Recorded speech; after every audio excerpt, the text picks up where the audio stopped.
home, and it didn't. Okay. Today is Wednesday, March 26th. It is 6:32, and I'm going to call this meeting to order. Lisa, roll call. Robert Downey, Patty Coutray, Present. Carolyn Lopez, Present. Ben Owens, Present. Shante Rothschild. Present. Thank you. I always like to start the meeting with the Pledge of Allegiance, and I've asked Jim and Alice Schoep from the Maricopa Pantry to lead us in the pledge.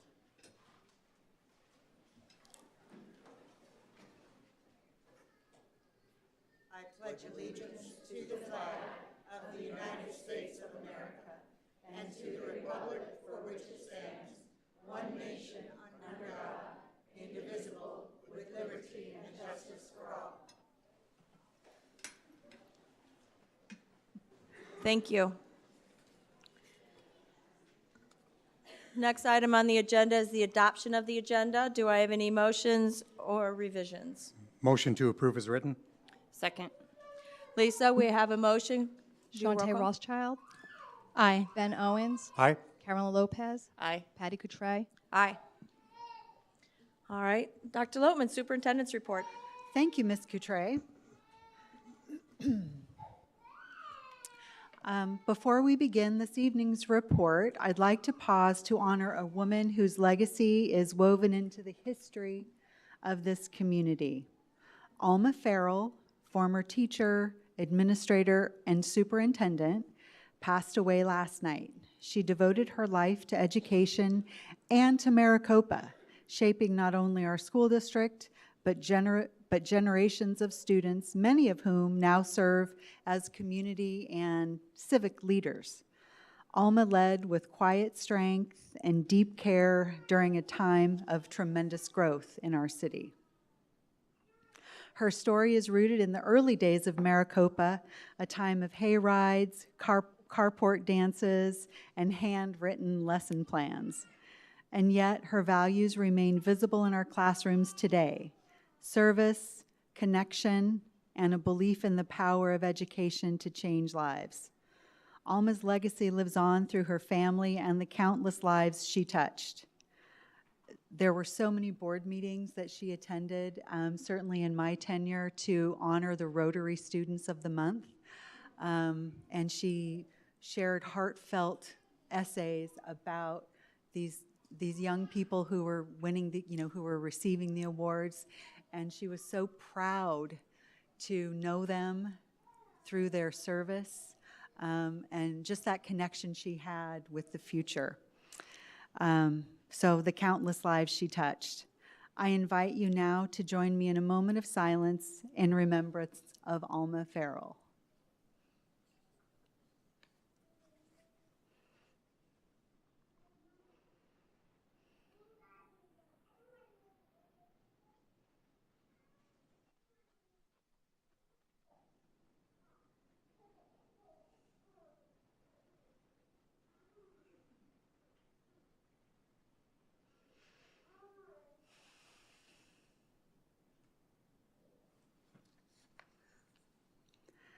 As we reflect on Alma Farrell's legacy and the foundation she helped build, we also look ahead with hope and pride to the students who are carrying that legacy forward, many of whom we're going to honor tonight through their curiosity, discipline, and commitment to excellence. And so we move on with the rest of our report. So, teamwork and strategy led Desert Sunrise High School to victory in the qualifying round for the 2025 Stanford University U.S. National Math Tournament, earning them a place among the highest-ranking 130 math teams nationwide. The Golden Hawks will represent Arizona at the final competition in April. These mathletes, with their calculative prowess, remind us that winning at math is just as thrilling as winning in athletics. Way to go, Golden Hawks. Nerwin Balilu, 8th grade ESS teacher at Desert Wind Middle School, was named the 2025 Special Education Educator of the Year by the Save Our Schools Arizona Network as part of their Champions of Public Education Awards. This statewide recognition celebrates his outstanding impact on students, families, and the school community. Earlier this month, Mr. Balilu was also honored by KTAR and Valley Toyota dealers in the Pay Tribute to a Teacher contest, where he received a $2,500 award to use in his classroom. These are well-deserved honors, and they reflect the heart and dedication he brings to his students every day. Congratulations, Mr. Balilu. Yay!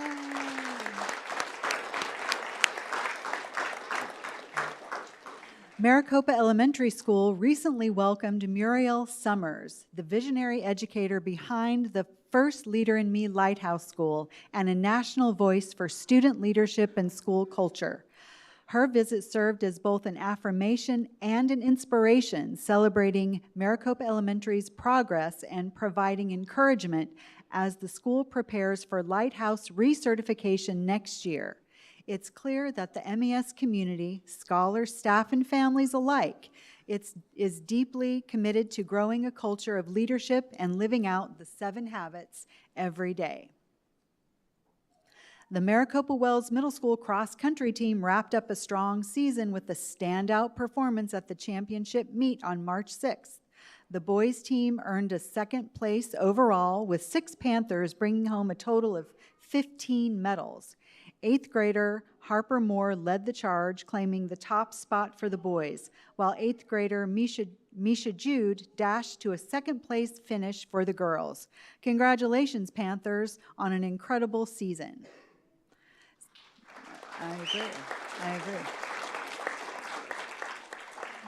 Since our last meeting, we've recognized 2 essential employee groups, our child nutrition professionals during National Child Nutrition Month and our maintenance and grounds crews on National Maintenance and Grounds Appreciation Day, which was March 7th. Both groups received MUSD tumblers and a small token of appreciation for the important work they do every day to make sure our district is a great place to work and learn. Over spring break, 181 dedicated teachers and administrators, and I was one of them, participated in gear training led by Dr. Dan Mulligan, an opportunity made possible through the Project Momentum Grant.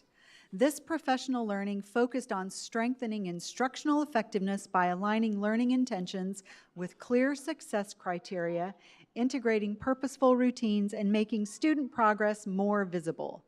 The true impact of this work will be seen in classrooms, where our educators continue to bring these strategies to life, keeping students engaged in meaningful and challenging learning. We're grateful for our teachers' commitment and for the community support that ensures every student has access to high-quality education. Students from both Desert Sunrise and Maricopa High Schools earned top honors at this month's FCCLA State Leadership Conference. And you might be wondering, FCCLA is the Family, Career, and Community Leaders of America, and it's a national organization that prepares students for careers in education, hospitality, human services, and other fields focused on family and community well-being. Desert Sunrise earned 7 gold medals, while Maricopa High School brought home 3. These accomplishments reflect the skill, initiative, and hard work of our scholars and their teachers. Congratulations to all of our state winners, and best wishes to those advancing to the nationals. Right. There's almost too much going on.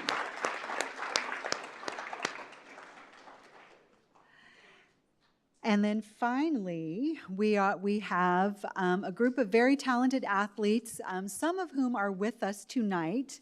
These superstars had incredible seasons with countless individual and team distinctions among them.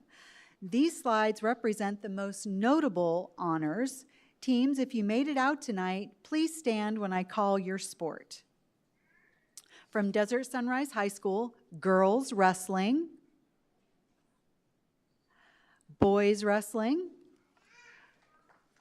girls basketball, boys basketball, and boys soccer. All right, okay, from Maricopa High School, girls wrestling. Yay! I hope she was a wrestler. Boys wrestling. Okay. Girls basketball.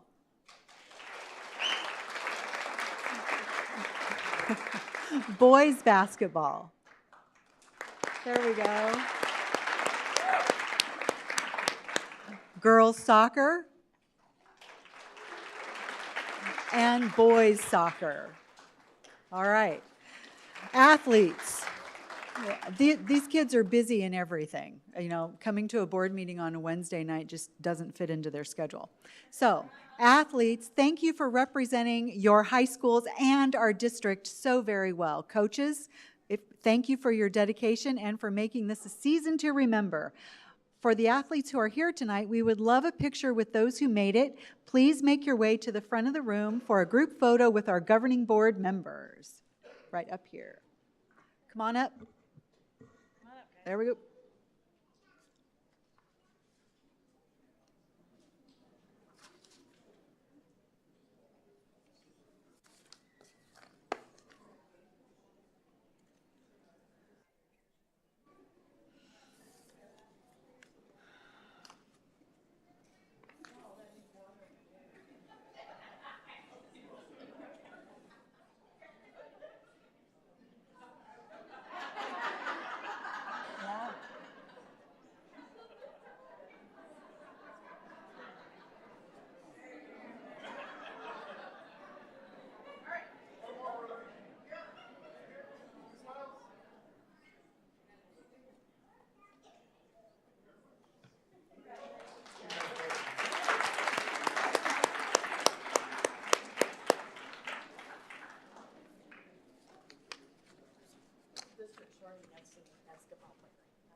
And Ms. Coutre, that concludes my report.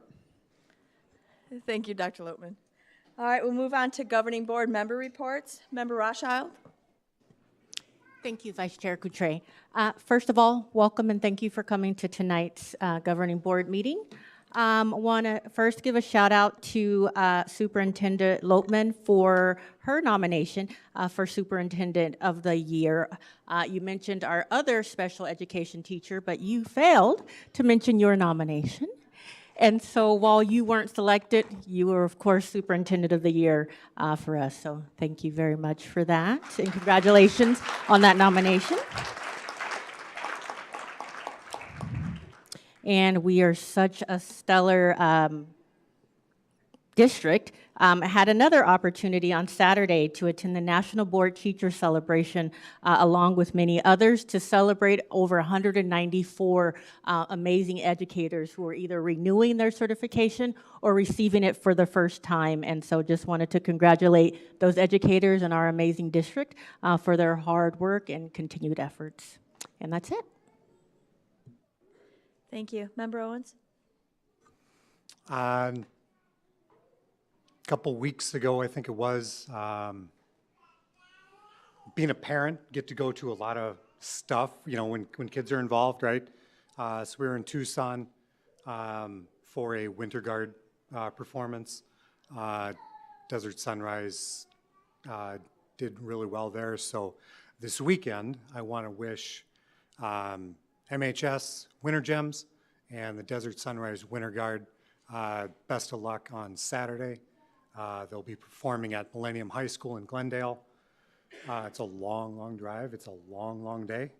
And both of them are competing in state. So, so hopefully we'll bring home some hardware from one of the two teams. So I think that's all I have this evening.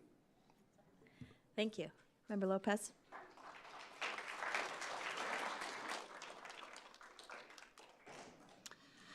I don't have much to report other than right before spring break, I went and read Green Eggs and Ham during Dr. Seuss Week and Read Across America, and that was fun. I absolutely love reading.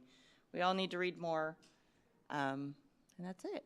Hope everybody had a great spring break, and our last quarter to go, so. Thank you. Well, welcome back from spring break. I hope everybody had a nice couple of weeks off. Before the break, I was able to attend Mr. Golden Hawk, which was always a lot of fun. And then I was asked to referee a 5th grade soccer game at Santa Cruz Elementary. Thankfully, I had a whistle and didn't have to run around too much. So this past weekend, I have, in my full-time job, I work for the Boys and Girls Club, and we had our major event, Dancing for Our Stars, on Saturday. And it was an amazing night, and I can't say enough thank yous to all who supported the event by attending it, voting it, dancing in it, and Dr. Lotman, who was one of our esteemed judges, and also a past winner. So that was an incredible evening. We raised $150,000. We had over 600 attendees and over 200 people watch it online. So an incredible night. I'm still exhausted, and I finally just decluttered my house of all mirror balls.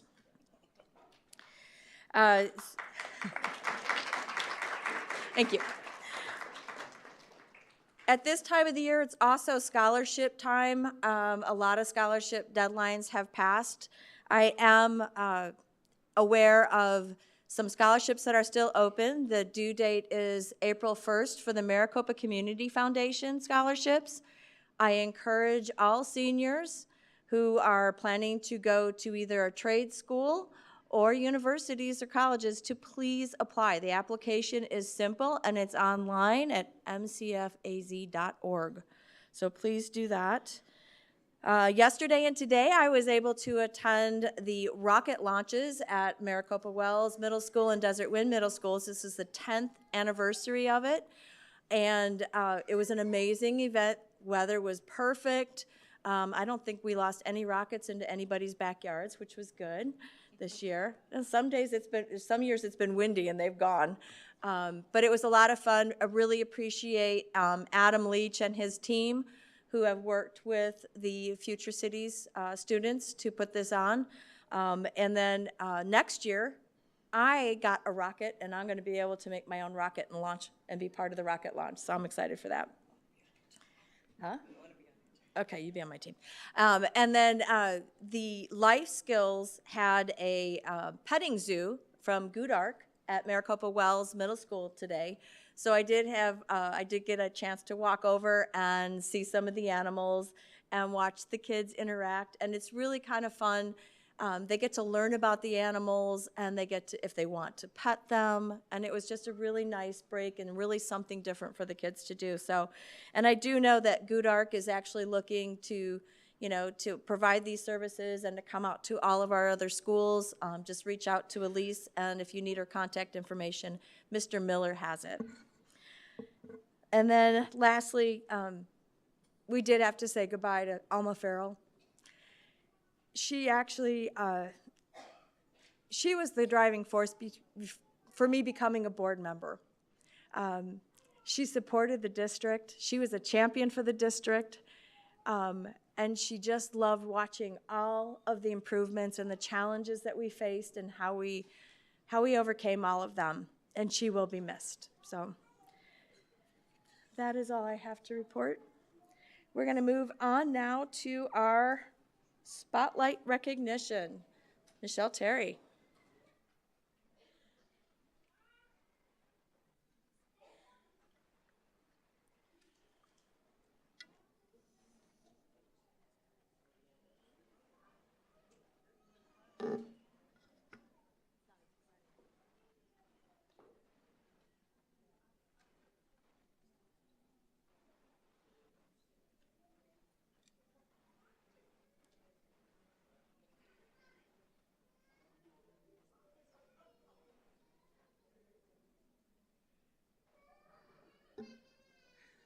All right. Well, good evening, everyone, and thank you for being here tonight.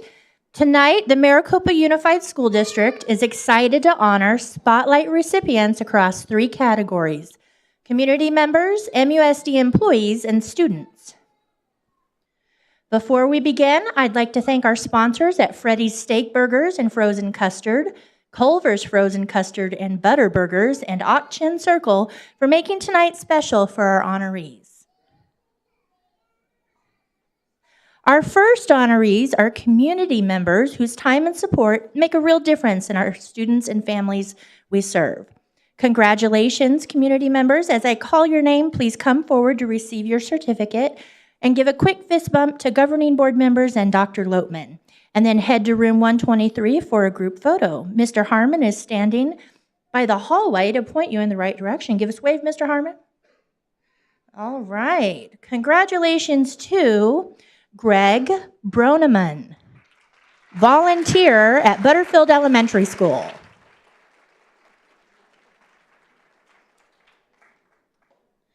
Jim Irving, community partner at Maricopa Elementary School.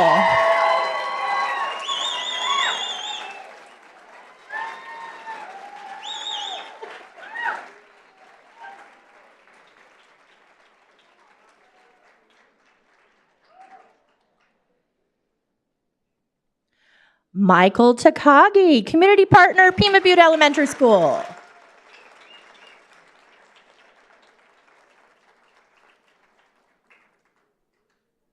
Autumn Spurlock, parent volunteer, Saddleback Elementary School.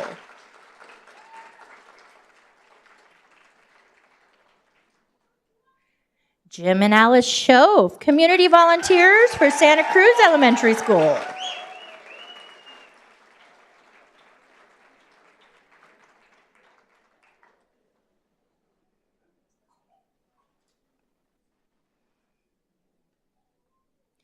And Yvette Compton, parent volunteer, Santa Rosa Elementary School.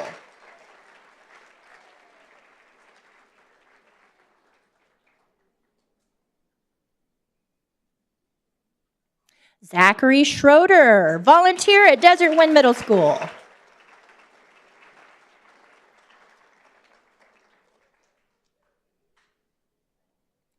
Aisha Jernigan, parent supporter, Maricopa Wells Middle School.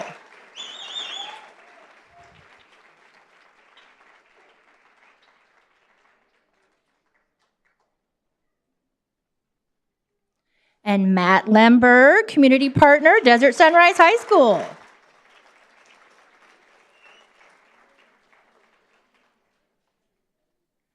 Stephen Kristen McMullen, parent volunteers, Maricopa High School.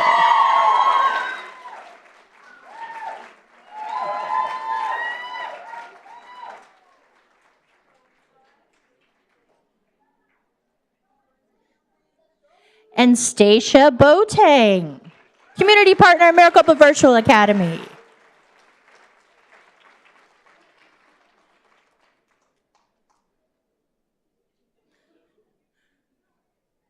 Congratulations again to these outstanding Spotlight community members. Next, we're proud to honor our Spotlight Employees of the Month, dedicated staff who go above and beyond to meet the needs of our students and school communities. Congratulations, Spotlight employees. As I call your name, please come forward to receive your certificate. Give a quick fist bump to the governing board and Dr. Loatman, and then head to room 123 for a group photo. Congratulations to Renee Hoskins, special education teacher, Butterfield Elementary.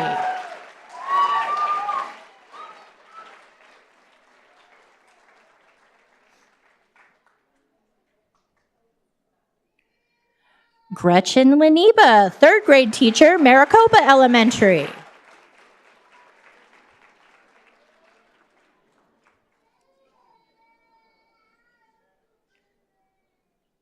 Paulin Barte, music teacher, Pima Butte Elementary School.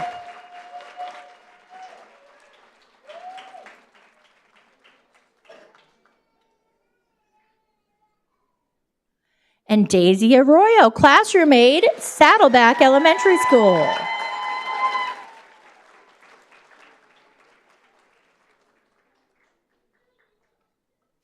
Tanya Tapia, speech language pathologist, Santa Cruz Elementary School.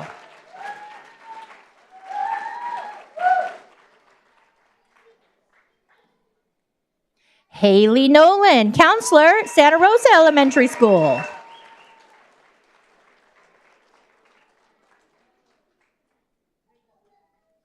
And Malia Yoshikawa, student clerk, Desert Wind Middle School.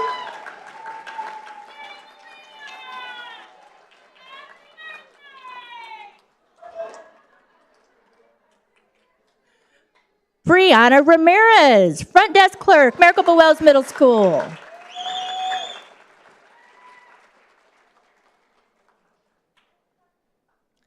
Jamie West, career and technical education admin assistant, Desert Sunrise High School.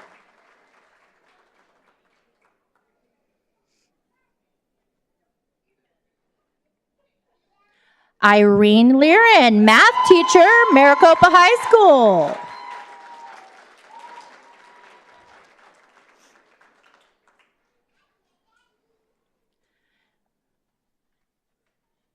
Jelly Mae Perez, English teacher, Ram Academy.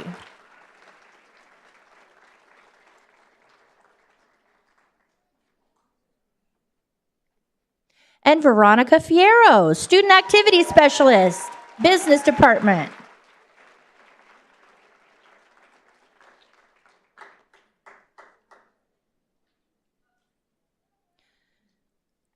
Congratulations again to these outstanding Spotlight employees.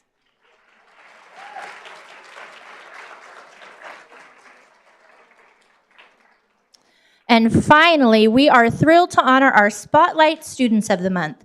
School principals select these remarkable students based on their outstanding commitment to their education, their school, and community.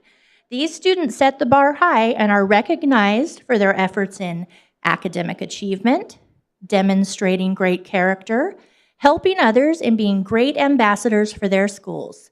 Congratulations, Spotlight students. As I call your name, please come forward to receive your certificate and give a quick fist bump to the governing board and Dr. Loatman, and then head to room 123 for a group photo.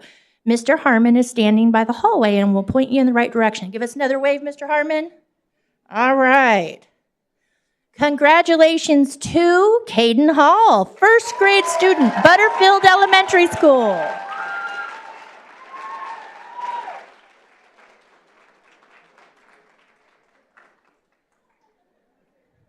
Sophia Amethyst Bahian, second grade, Maricopa Elementary School.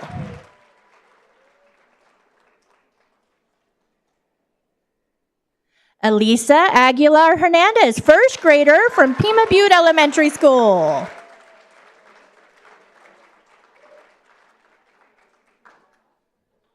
Ezekiel Ramos, fourth grader from Saddleback Elementary School.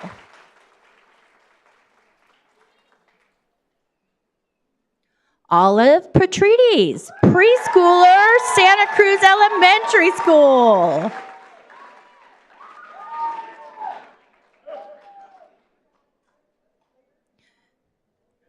Gred Marie Morales Pino, third grader from Santa Rosa Elementary School.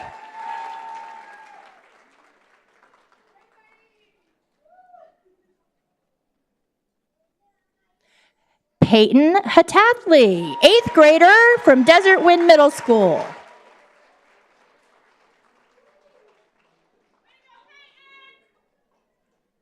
Jaden Cortez, seventh grader, Maricopa Wells Middle School.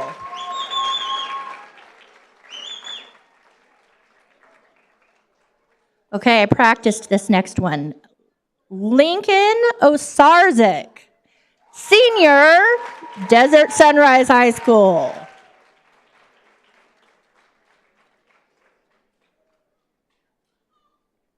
Brian Bush, junior from Maricopa High School.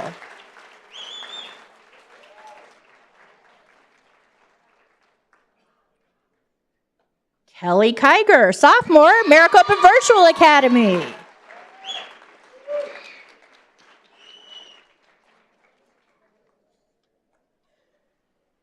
And Brandon Pollock, senior from Ram Academy.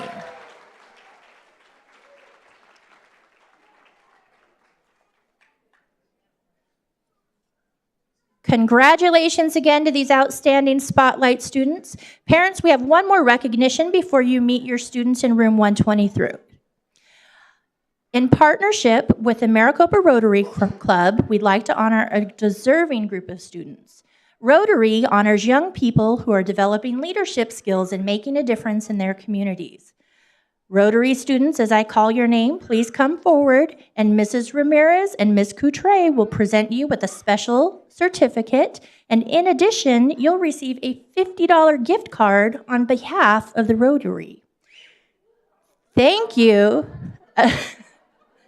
A special thank you goes to John and Mary Lou Smith Education Foundation for their sponsorship that helps make tonight special for our honorees.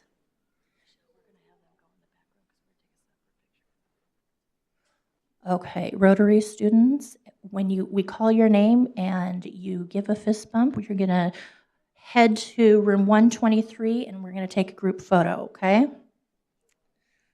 All right, congratulations to Amora Cortez, 8th grader, Maricopa Wells Middle School.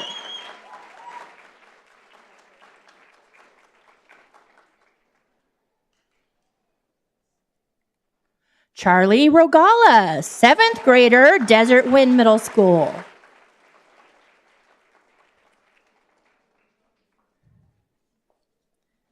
Destiny Castro, senior, Maricopa High School.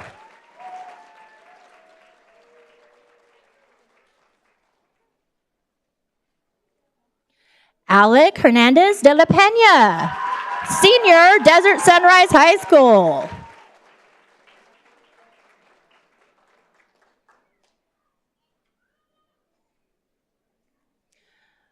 Briseida Barco, senior, Maricopa Virtual Academy.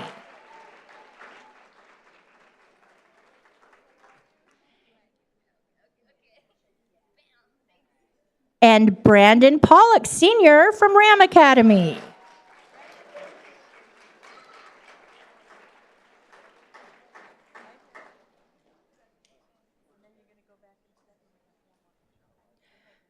Congratulations again, Rotary students.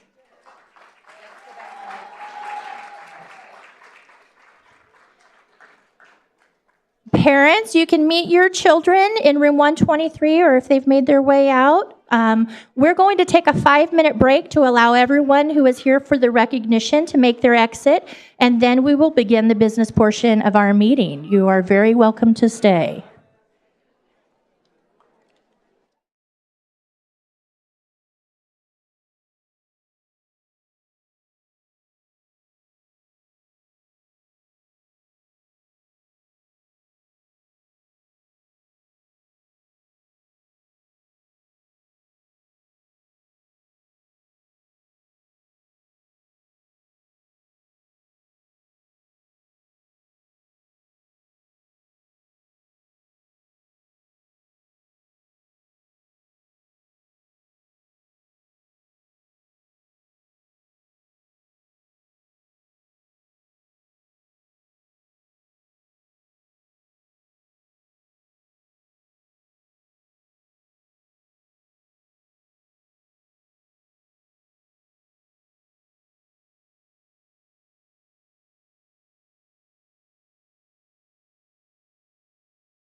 Right.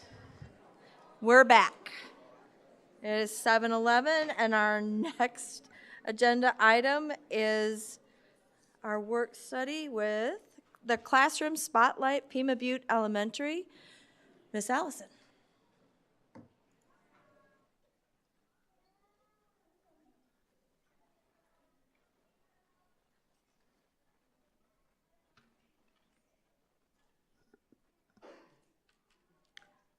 Good evening, Vice President Coutray, members of the board, Dr. Lopman.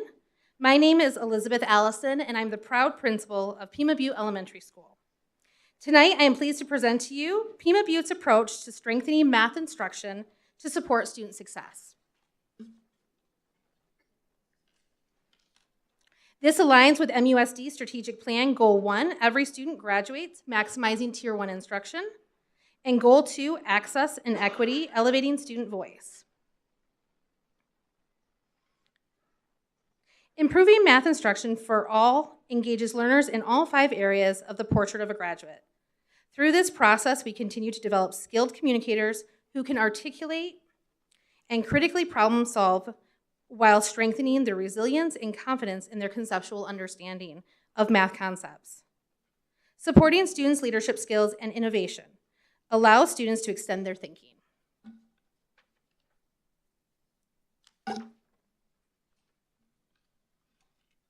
Driven by our commitment to excellence, our guiding coalition spent time over the summer analyzing data trends and identified a consistent decline in math scores on AASA and mimic assessments across all subgroups. We found that key practices such as consistent small group instruction, designated math intervention time, math talks, use of manipulatives, and a common understanding of standards and standard progressions among teachers were underutilized. As part of our continued commitment to improve math outcomes for all students, we developed a comprehensive, intentional approach to ensuring every child has the opportunity to succeed. This approach is rooted in deliberate planning, strong instructional practices, and a focused use of data to guide our efforts.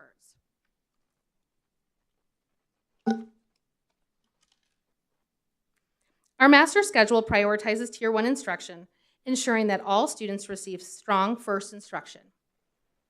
We also provide daily time for intervention and extension to support all students. Grade levels participate in weekly professional learning team time, allowing teachers to collaborate and refine instructional strategies, ensuring consistency across all grade levels. During this time, teachers focus on one of the 4 key questions. What should students know and be able to do?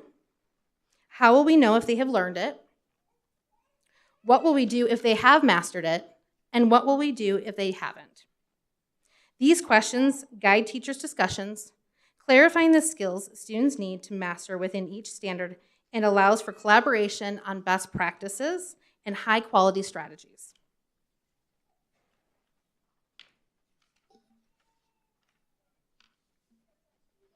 Throughout the year, with support from our guiding coalition and an instructional leadership team, grade levels have been receiving training, coaching, and feedback on high-impact instructional strategies. As a result, we've seen significant improvement in differentiated small groups, explicit modeling, the use of manipulatives, and think aloud strategies. Manipulatives are once again embedded in our practices, helping students develop concrete understanding of abstract math concepts. We also use engagement strategies to keep students motivated and involved. In addition to our core instructional practices, teachers have utilized our new curriculum and their suggested math centers, such as the ones shown here, to provide students with additional opportunities to practice the skills they have learned during core instruction, while allowing teachers to walk and provide feedback, as well as informally assess students' understanding or to pull small groups for intervention and enrichment.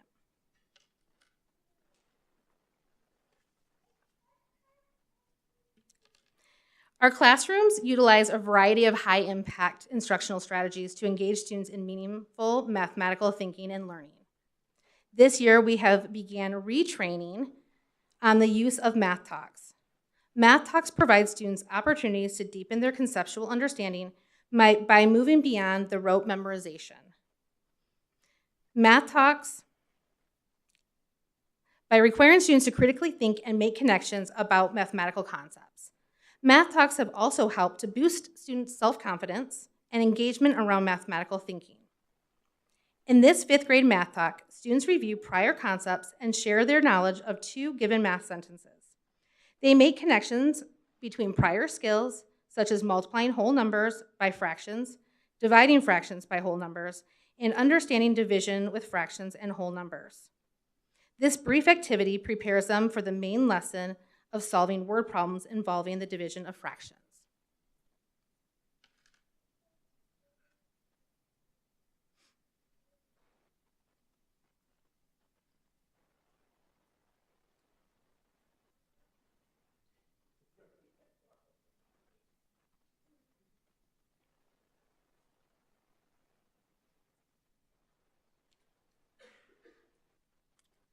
See if we can get it.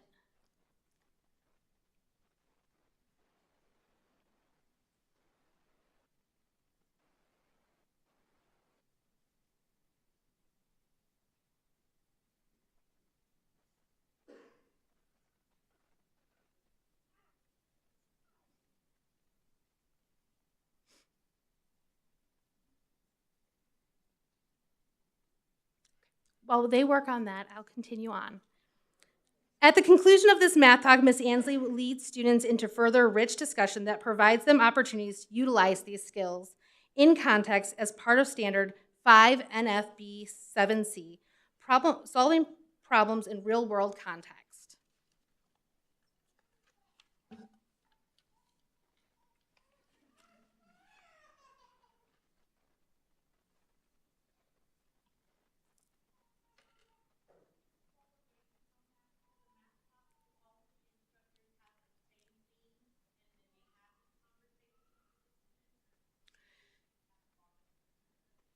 So with the Math Talks, teachers are going to utilize whatever skills that they're currently using, or what standard or skill they could use to start the lesson that would benefit the lesson that's going to be the main lesson of this time period. So it would look different in every classroom depending on where they are in their instruction, but they're going to want to make those math sentences relevant to what they're learning so that it builds. The purpose of the Math Talks is for students to be able to kind of get their brains warmed up so that when they get into the core lesson, they've already had that time to reflect on prior knowledge. And so it kind of just gets them ready and using and how they're thinking about numbers and math concepts in general. And the purpose of it, and I wish it's such a great Math Talk. Ms. Ansley does an amazing job, but yeah. So they basically they'll put a number sentence up on either a whiteboard, or in this one you can see that she's using chart paper. And the purpose is that she puts something that's relevant, and then the kids throw out any concept that they can think of that is relevant to that. So they may say what they notice about that math problem. Maybe they'll say, if they're talking about multiplication, it could be groups of, or how it refers to repeated addition. So they're throwing out all of those things and those strategies that they've already learned so that when they get to the content, they've already warmed that up so that they can build upon that.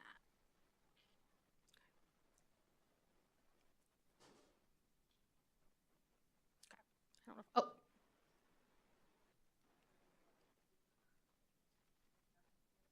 No. Okay. Okay. I don't know if I'm advancing now or if you are. Just moving more than I'm pushing. Okay. Okay. As part of our PLT process and commitment to strong instruction, our team decided to implement quarterly grade level CFAs to monitor student progress, in addition to district assessments. After reviewing the assessments available for the essential standards, we chose to create a quarterly common formative assessment through School City for grades 2nd through 5th in both math and ELA. We ensured that the questions were aligned and rigorous for the standards selected. In K1, we selected FastBridge to track progress in those foundational skills, along with other informal measures in both subjects. Oh, okay. So here is some feedback from one student. Ryan is in Miss Ansley's 5th grade class, and he said that math talks help him to grow his brain. They help him to grow his understanding of mathematical concepts and connect old concepts to new learning. I also asked Miss Siemens, who is one of our kindergarten teachers, to talk about the impact of her math centers. And she stated that math centers are fun and motivating for her students. They can't wait to do them daily, that they help students to reinforce the skills previously taught in a meaningful way, and that they are preparing them for future readiness.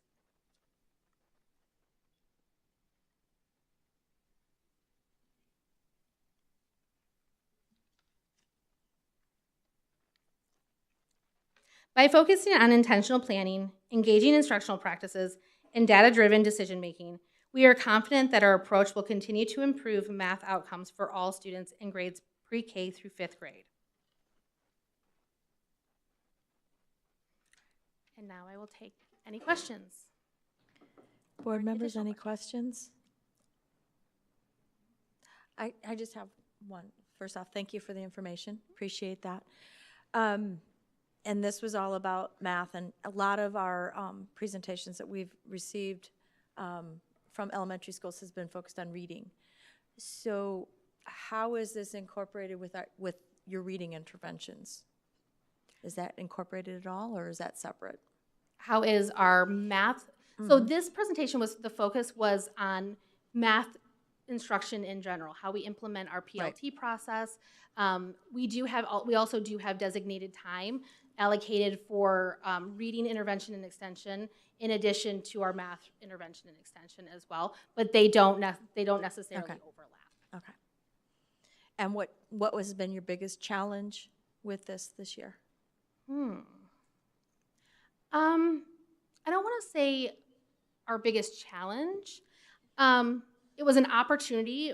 We had noticed some trends in our informal observations, that there were some inconsistencies in everyone's understanding of the standard and the depth of the standard and how they progress. So it was an opportunity for us to really reflect on that and make sure that everybody had the same understanding of what was to be taught, what did mastery look like, and how we were going to assess that.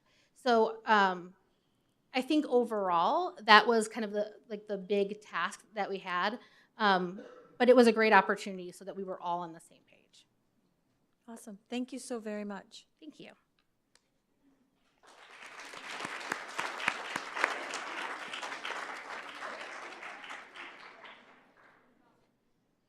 All right, that takes us to the call to the public, and since we have some cards, I need to read this. Members of the board may not discuss items that are not specifically identified on the agenda. Therefore, pursuant to ARS 38431, action taken as a result of public comment will be limited to directing staff to study the matter, responding to any criticism, or scheduling the matter for a future agenda. The board requests that all comments be limited to 3 minutes or less, and that the public refrain from the use of speech or language that is offensive or inappropriate pursuant to Board Procedures 3-203. And I have some cards, and I will, we have several cards. So I will read, I'll have one name that'll come up and speak, and then the other one will be on deck, so we can kind of keep this flow. I value your time. So we'll start out with Isis Anderson, Elijah Cox, Ellie McDermott, and then next will be Amanda Coffey.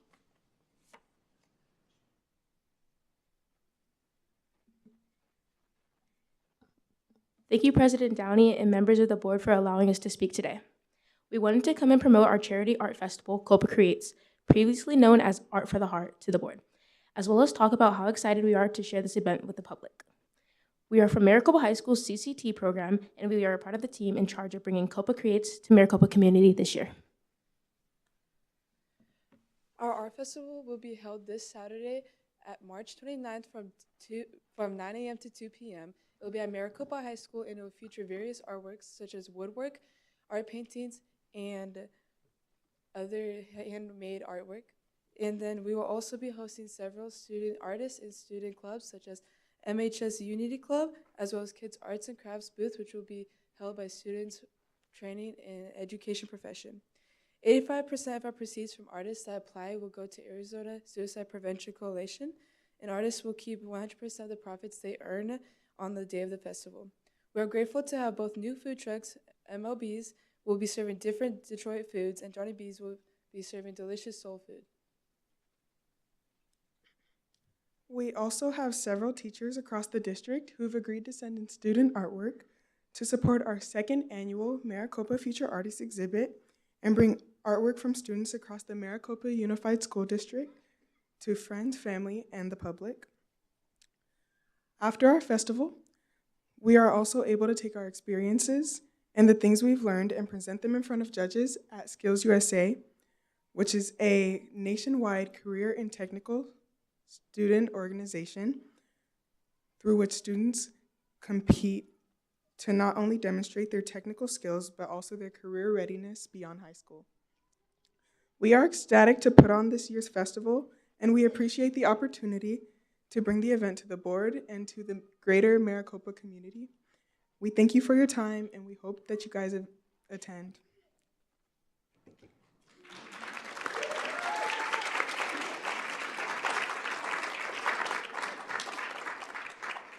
Thank you. It is an awesome event. I was last year.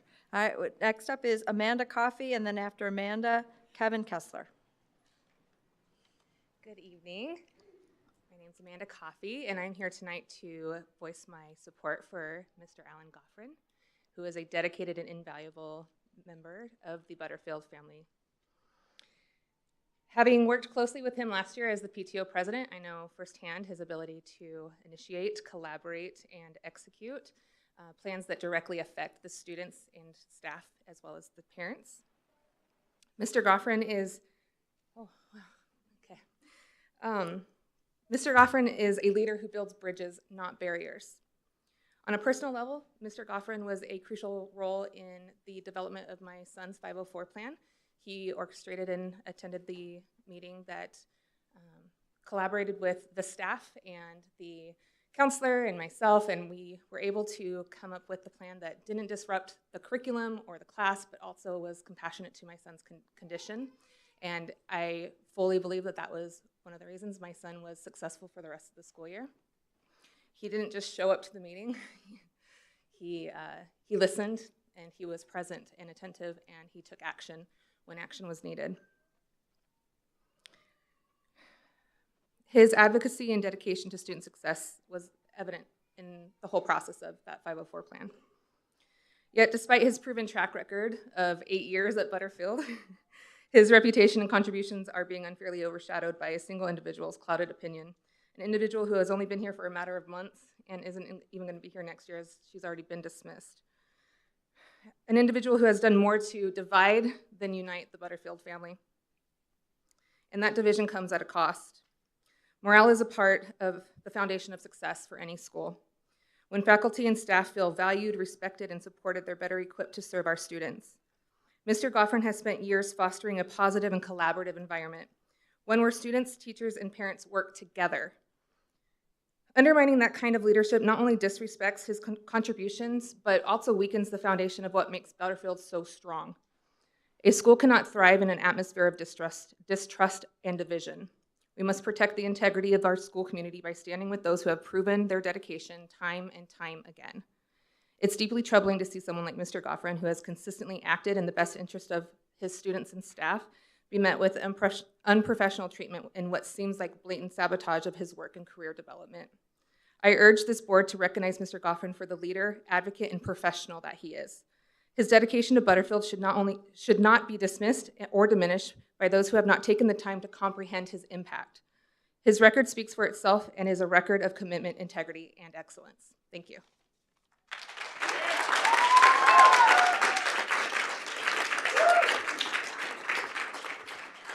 Next up, Kevin Kessler, and after Kevin, Charlie Smith. Good evening. My name is Kevin Kessler. I have previously been a Spotlight community member recognized by this board, and for the past 2 years been at Butterfield with my 2 children serving on their PTO. I identify these points in order to lend whatever additional weight those things give to my following words. I stand tonight to speak in support of Mr. Alan Goffrin at Butterfield Elementary. Over the past 8 years during his time at Butterfield, Mr. Goffrin has become an administrator that the faculty and staff look to for sound guidance, encouragement, and leadership, while also being a friendly face and positive influence for all of our kids who attend his school. He is well respected and has stood up for his faculty and staff, now even to his own detriment. His record at Butterfield speaks for itself as he has built and maintained relationships with parents, teachers, and most importantly, the students who have grown to trust him. As a member of our PTO board and parent with children attending Butterfield, I have had nothing but positive interactions with Mr. Goffrin. He has been helpful and knowledgeable when it comes to event scheduling and coordination, and during events, he has always made himself available to assist with whatever the PTO or individual students might need.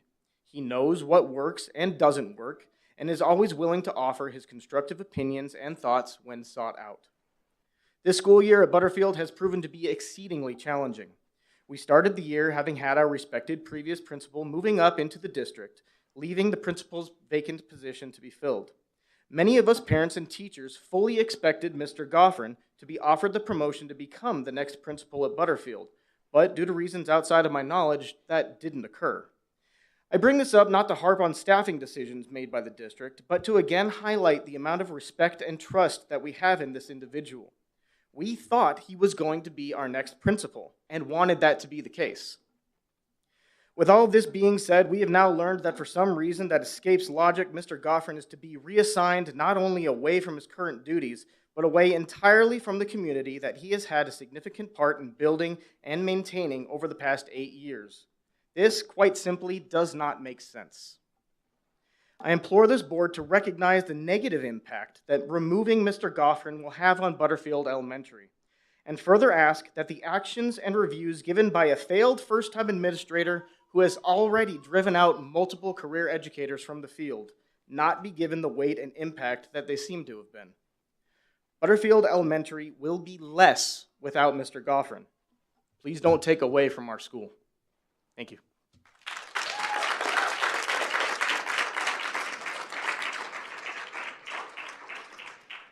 Charlie Smith, and then after Charlie, Polly, Kyla, and Lainey. Sorry. My name is Charlie Smith. I went to Butterfield Elementary from 2019 to 2024, and this is why I think Mr. Goffrin should stay at Butterfield, but even better, become the principal. Mr. Goffrin is the nicest guy ever. He has helped me with so many things, like when I had been bullied, I went to him and asked him to help me, and he did. He talked to those people, and they stopped bullying me, and they even started becoming nice to me. That's how good Mr. Goffrin is. He always gives me fist bumps. He's so nice to all of the teachers, all of the staff, and all of the students. And he will make the school a better place. I would love for him to be principal. I'm a former student, and I won't even go there, but I want him to be principal because of the person he is. He is a kind and sweet guy. He is helpful and loving and just an amazing person overall. That's why I want Mr. Goffrin to be the principal, or at the very least, stay in his current position. Thank you.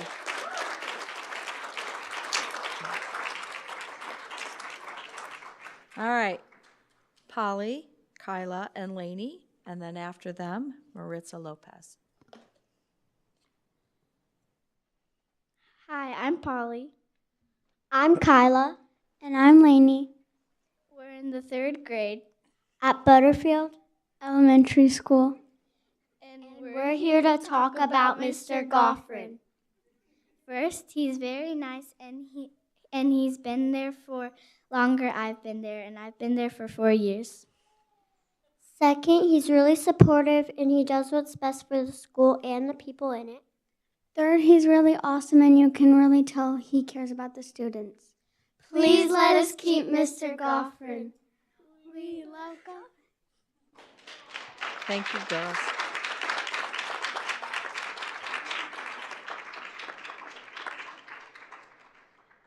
Maritza Lopez. And next up will be Samantha Harris.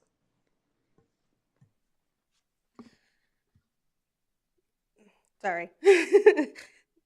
Coming from a parent and actually getting emotional over a teacher, assistant principal that's not going to be here anymore because of the decisions of a certain individual at the school. I have 2 children that have been there since kindergarten, and every interaction that I've had with Mr. Goffrin has been nothing but positive. One of my children does have some behavioral issues, but he has always been there to support my daughter, speak with my daughter, and come to me with anything that I could help her at school. We worked as a team. This year, I have not had that communication with him. That has been taken away. Every single parent that I have spoken to has nothing but great things to say about Mr. Goffrin. He is an amazing individual. He is a role model to these kids. These kids look up to him. They see dedication in him. I spoke with my youngest daughter today and actually told her, because we made signs saying students for Mr. Goffrin. And she didn't know what was going on, and I finally told her today. My daughter was in tears, which brought tears to me. She wants Mr. Goffrin to be the principal. She wants him to stay. She wants to know that there's not more changes than what have already happened this year. There's been so many things at this school that has changed just in this school year. And he has fought for these students to try to make things stay the same, and that has not happened. And it's very disappointing. And coming from a parent, you just want your kids to go to school every day and be happy and feel safe. My kids, unfortunately, don't feel that way this year. I think the board really needs to take a look at all of these individuals that are here that are standing for him, the students that are here, because they are who matters, not the personal feelings of a certain individual. It is these kids, because they're our future. They're who we need to live for and make sure that the education system is the right way for them. Thank you.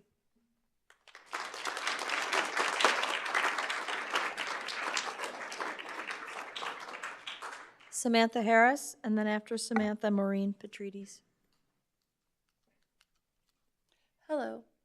My name is Samantha Harris, and I am a second grade teacher at Butterfield Elementary School. I've had the privilege of working with Mr. Goffrin for the past 2 years, and I feel compelled to speak on his behalf today. I began my journey at Butterfield Elementary as a teacher 2 years ago, and from the very start, Mr. Goffrin has been an incredible support and supervisor. His leadership has been nothing short of exceptional. He approaches every situation with professionalism, fairness, and integrity, although following the rules and making sure that both students and staff are treated with respect. His ethical approach has created a safe and thriving environment for everyone at the school. However, my connection to Mr. Goffrin goes beyond my role as an educator. I first come to know him as a parent. Having received his support for my own child, who has attended Butterfield since kindergarten and is now in 5th grade, throughout the years, our family has faced various challenges, and Mr. Goffrin has been a constant source of support, offering guidance, encouragement, and a listening ear. His approachable nature,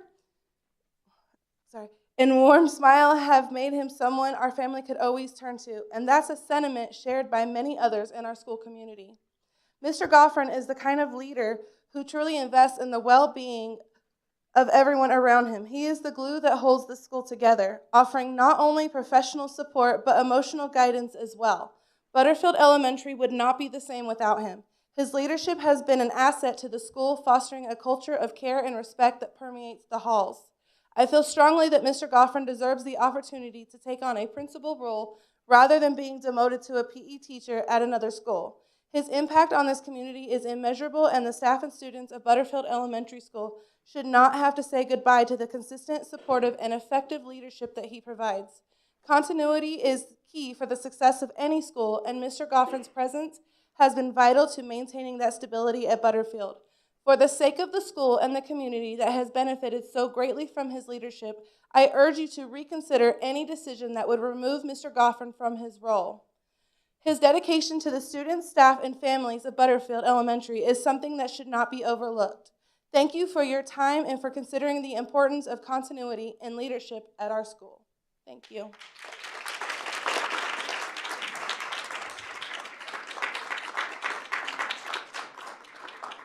Maureen Petrides, and after Maureen, Stephanie Johnson.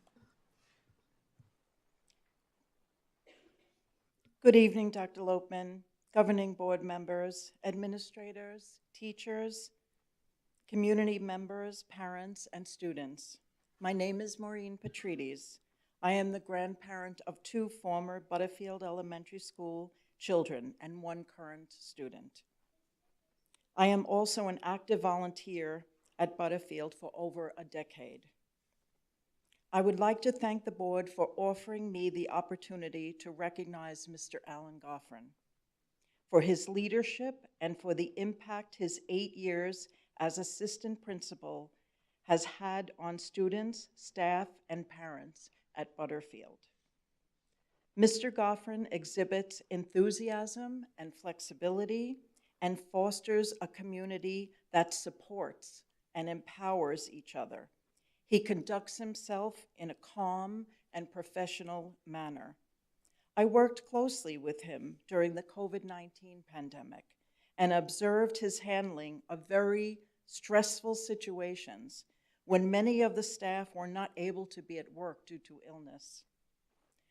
Mr. Goffrin promotes a positive learning environment and demonstrates his commitment to our children. Butterfield would certainly benefit from the continuity he would provide for our school going forward. I would request that the board hears our collective voice and allow Mr. Goffrin to remain in his current position. Thank you.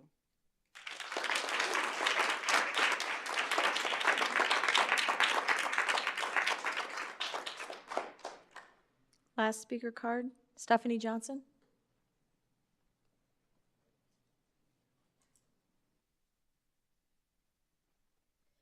Hello. Oh my goodness, listening to everybody has just made me emotional as well. While I may not have been part of the Butterfield family for very long, my oldest came in last year as a 4th grade student. I now have 2 children at Butterfield. My now 5th grader would say that Mr. Goffrin has always been an amazing help. She knows that she can go to him whenever she needs assistance. I'm not a good public speaker either, I'm so sorry.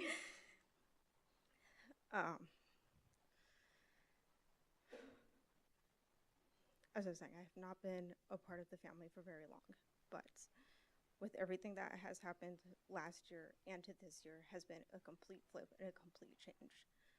My student as a 5th grader has struggled, and the support that she had last year was not there with the new principal coming in.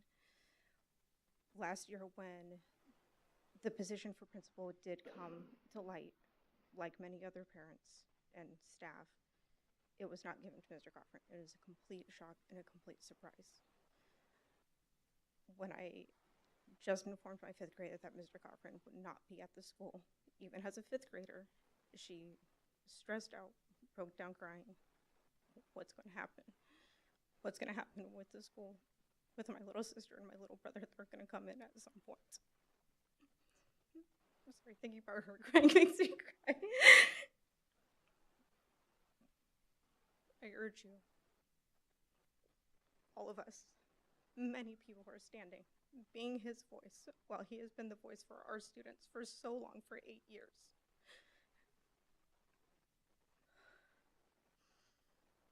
I do believe that he needs to be the new principal of this school, since the current one is stepping down and whatever happened with that decision, which I think is best for that school. He needs to either be brought up or at the very, very minimum, remain vice principal so he can help guide the new principal that comes in. Starting a new school year with a brand new vice principal and a brand new principal does not make any sense at all. He's been there again for 8 years to be the voice of the students and the staff. My children, my oldest knew that she could always go to him. He's very nice. He can help students. It needs to remain that way. Thank you.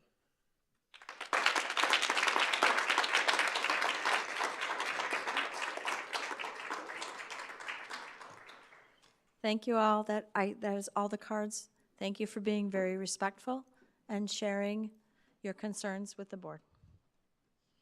All right, we're going to move on now to our consent agenda. Do I have a motion? Motion. Do I have a second? Second. Lisa?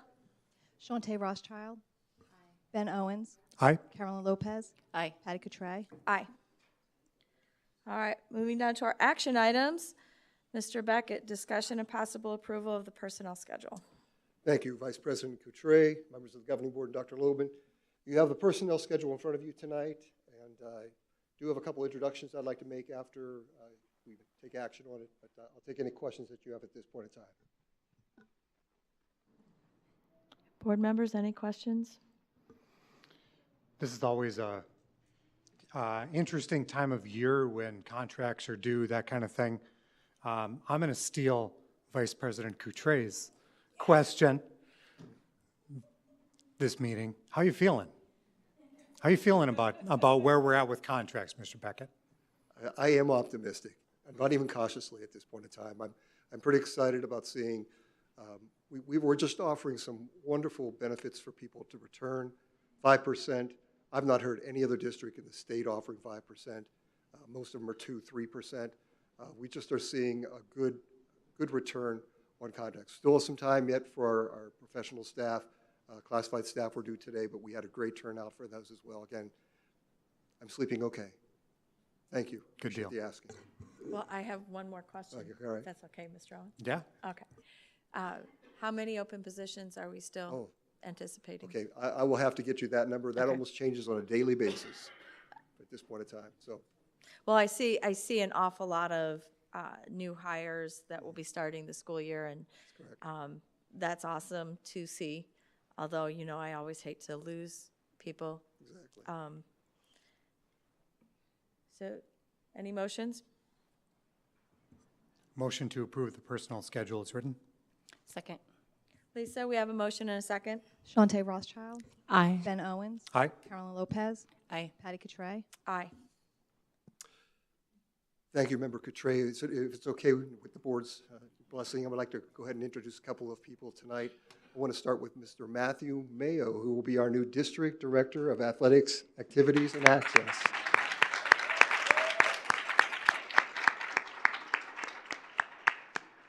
And then a familiar face. We're going to ask Elizabeth Allison if she can stand to be recognized. She is being transferred from her present role at Pima Butte as principal to the new planning principal at our Sorrento K-8 school.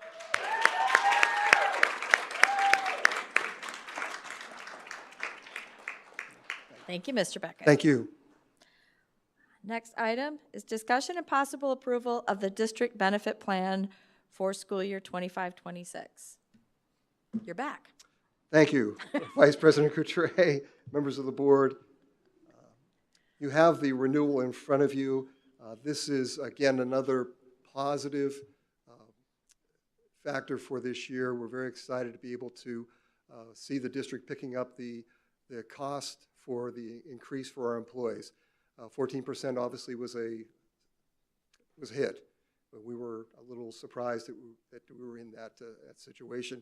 But again, Mr. Harmon has done his magic, as he seems to have a great act to do. But we're looking forward to another renewal this year. Kairos Healthcare has done a terrific job in providing a good product for us. Very excited about that. And we're just asking for the board's support tonight on this benefit plan. Board members, you have any questions? I have one. Do my best. Go figure. Both of you can actually probably. So I've looked over all the plans, and it is great that we're going to be covering the additional costs on the employees so that at least for their coverage, they're not going to have that added expense. But it is a big increase for employees that need to have spouse, family, or children. That's a huge hit. Do we have a list of resources that they could seek other insurance that may not cost as much that we can give to those employees that may need to have that extra insurance but just can't afford it with Kairos, but maybe through a marketplace or something they might be able to afford it? Wonderful question, Vice President Coutray. Again, our benefit offerings to our employees are optional. they can opt out of that. If there's a better plan out there that they can avail themselves of, either in the marketplace or a spouse's plan, that would be more beneficial to them. We're certainly going to encourage them to do that. But can we get them a list of resources? Can we look to see if we can find a list of resources that we can give to them so that, you know, if our plans aren't working for them, that they have some other avenues to research? Certainly. Once again, we're offering 4 different plans. Yeah. Again, the final plan, that HDHP 5,000 plan, is reasonably priced. Again, we offer some offset cost in that as well with some of the HSA savings contribution we make toward that. But again, yes, happy to put together something we offer to our employees. That's a great suggestion. Thank you. I would appreciate it. Board members, any other questions or motions? Mr. Beckett hit on some of the questions that I had, so I don't have anything. If there's no discussion or other questions, I'll make a motion to approve the benefit plan for next year. I have a motion. Do I have a second? Second. Lisa, we have a motion and a second? Shante Rothschild. Aye. Ben Owens. Aye. Carolyn Lopez. Aye. Patty Cotray. Aye. Thank you. You're welcome. All right. Next item up, discussion and possible approval to accept the fiscal year 2024 Audits and Compliance Questionnaire. Mr. Harmon. All right. Good evening, Vice President Cotray, members of the Governing Board, and Dr. Lobman. The purpose of this action item is to formally accept the Audits and Compliance Questionnaire conducted on the district for fiscal year 24. The audit was conducted by Heinfeld and Meach, an independent audit firm. They conducted the required single audit and compliance questionnaire. They also completed the voluntary annual comprehensive financial report that is required for 2 applications for esteemed certifications of excellence in financial reporting, one to the Association of School Business Officials International, and the other to the Government Finance Officers Association. The rules for public school districts come from the Arizona Constitution and Title 15 of Arizona Revised Statutes. These rules change every year through legislation and voter-approved initiatives. The Department of Education and the Auditor General of the state of Arizona are responsible for interpreting these rules and enforcing them with districts. This is done through the Uniform System of Financial Records, or the USFR, and the USFR Audit Compliance Questionnaire. The current version of the USFR is 404 pages, and the annual audit contains 171 questions in the compliance questionnaire that cover these 18 categories. The auditors spend 2 separate weeks on site as well as additional off-site work to determine sufficient, appropriate evidence is obtained for each question of the USFR compliance questionnaire. Evidence is obtained through test work, observation, examination, and client assertion. We're pleased with the audit process and results for fiscal year 24. This slide shows our fiscal year 24 compliance questionnaire. The blue bars are the total numbers of the questions in each section, and the orange bar shows the findings in each section. We had 13 findings in 10 areas. On the bottom right-hand corner, you can see our 5-year history of our findings, and 13 findings for fiscal year 24 means we're about 92% compliant to those 171 questions. Out of the 80 districts that our audit firm, Heinfeld Meach, audited in fiscal year 23, the findings in those districts range from 10 to 35 findings, with the average being 15. It is important to understand that the number of findings isn't the most important factor. What is most important is the severity of the findings. A good guide to understand the severity of findings is our single audit report, which is also attached to the board agenda. Paying attention to the findings or the lack of findings on the single audit will reveal the severity of findings in the compliance questionnaire. Our single audit for fiscal year 24 had 0 findings. For the 13 findings in the compliance questionnaire, we'll continue to work with each of the finding areas and develop corrective action plans and continue to educate on the USFR. I want to give a lot of praise to our MUSD staff that have continued to work hard on training and practices to improve compliance with the Uniform System of Financial Records. Thank you. That concludes my presentation. So you have an action item in front of you for approval of our audits and compliance questionnaire, and we're seeking your approval. Board members, any questions or discussion? Thank you, first, Mr. Harmon, for that. The 13 findings that were mentioned, you mentioned it's the severity of those. So with that, is there a time frame in which those have to be addressed and resolved? And if so, what is the average of that, and then the follow-up from there? So great question. We are working internally to look at every single one of those findings and see if we need to make, adjustments to our procedures, our processes. And some of those findings were in my department, and it's just as simple as, changing our checklist for, reviewing things that may have resulted in a clerical error. If the findings were severe or material of nature, then the Auditor General would require a formal corrective action submitted to them with a time frame. None of these will require an Auditor General corrective action, so it'll just be internal work. We've already worked on a response and corrective action from all of the responsible parties, and a lot of it will just be education on that large 404-page document to make sure that we're aware of our sections and the questions and compliance questionnaire. And sometimes it could be training even at our school sites on inputting certain records and making sure that all of those files are complete.